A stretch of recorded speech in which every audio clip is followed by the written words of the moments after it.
you for clicking on my videos.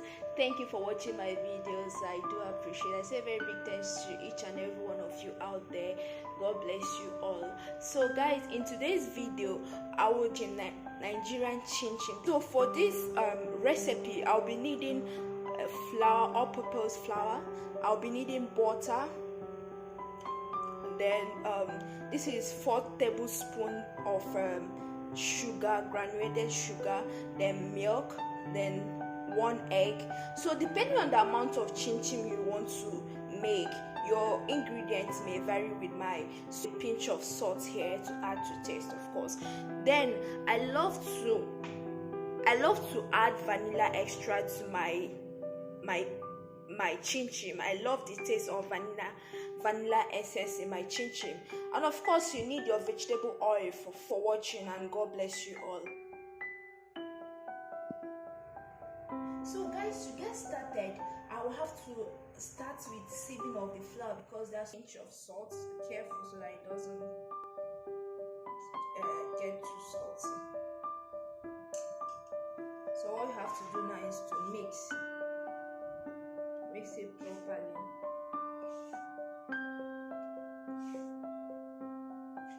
Ensure that everything is well incorporated.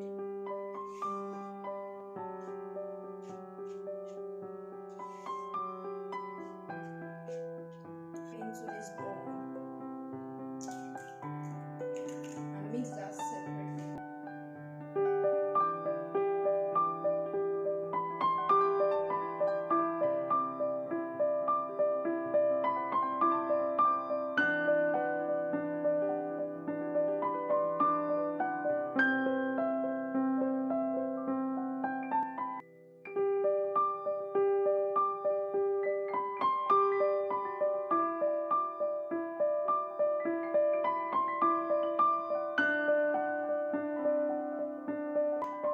Fry this. So let me just put my frying pan on fire and get this started. So it's time to fry the chinchin now. On a low to medium heat, you heat up your oil. I'm using groundnut oil, by the way. You can use any vegetable oil of your choice. So what I'll be doing now is see if the oil is well heated. Oil is not ready now. Let me just allow it to heat a little, then before frying.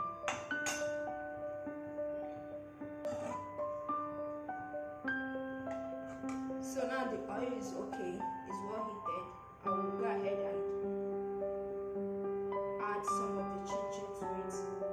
Be careful so that the oil doesn't splash on your body.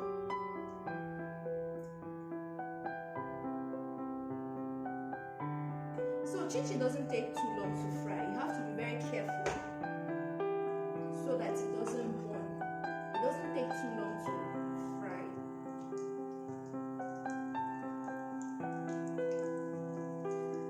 And remember to constantly turn it so that both sides can be cooking. You fry until it is golden brown. Take it off the fire before it gets hot.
chinchin, this golden brown. Some people like it darker, or I prefer it this way. It's so nice. It came out really tasty and delicious.